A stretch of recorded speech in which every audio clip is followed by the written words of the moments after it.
So thinking about that marketing efficiency in that longer sales cycle. So where we've got these campaigns, and as you just mentioned, conversion may take months. In some cases, it may take 12, 14 months. So it's not going to be that quick. How do you avoid the questions of like, we're spending and we're throwing a lot of money at this, but we're not seeing those results. I haven't sold anything. My MQLs are looking sad. What do we do from here? And that's another big challenge with longer sales cycle is, yeah, you can't spend money in 30, 60, 90 days and then see all these tangible results, but you also can't wait 18 months to make that determination either. So there has to be some middle ground. So one of the things I decided like early on is that I want to be able to know that I'm headed in the right direction. And for a lot of, mature advertisers, that's kind of enough because they understand the long game.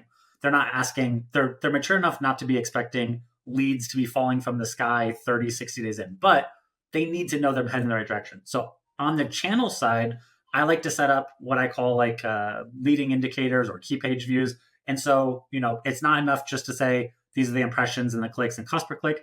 How many people are specifically making it to the pricing page, the contact us page, the about us page? How many people are starting the contact form or, going to these different things? Or if we have middle of the funnel, I guess one of the so key page views or things like that, key actions, I would track that.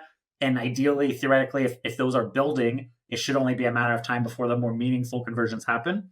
And then the other thing I like to see is kind of the shift of audience. So if it's possible to look at like the quality of your website traffic and see maybe that shift over time, that maybe I'm attracting more of the right group or yeah, that quality is shifting. Or if I'm tracking the size of my warm retargeting audience. So obviously early on in a marketing motion, you might be building a lot of awareness, but then ideally you should have a lot more people, either website visitors or in your retargeting audience, that's growing and the quality of that's growing. And that can be a great indicator as well, because at least that's a group of people or accounts that meet your ICP, and it's a growing group of people who know who you are, have at least been exposed to you, and a bigger pool that you can continue to work to build trust or build conversions from. But those are some of the things that I guess I would look to, and then as well as if you are funneling people into your organic channels, that growth I think could be good and tangible. What is my newsletter growth,